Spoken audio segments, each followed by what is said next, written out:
Papa,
Mama, si Papa. Papa, si Mama.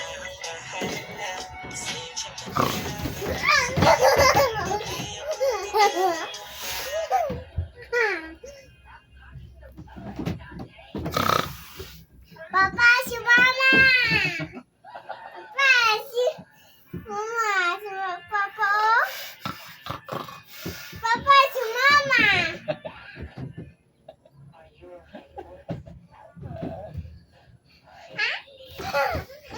Mama, si Papa.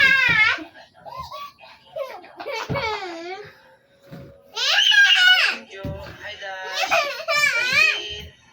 Dash. Dash, good morning. Dash, alis tayo ha. So yun po mga babayan, magandang umaga po sa inyo lahat. Ito po ang update natin kay Dashlyn. Si Dashlyn po ay ayan, maliwalas po ang kanyang itsura. At kagabi siya po ay nilagnat. Marahil po siguro sa UTI niya. Kaya po ngayong umaga, tayo ay pupunta ng hospital dyan. No? At papacheck natin yung kanyang yung tahi, baka may infection. At based na rin po sa mga suggestion ng ating mga followers, atin pong papatingnan si Dashlyn para siguro tayo na maayos po at walang infection sa kanyang tahi. Kasi mga egg, baka doon daw po yun, baka may infection daw po yung kanyang sugat. At syempre doon sa UTI din. Kaya, kamusta naman ngayon? Okay naman, makakatulog. Papa,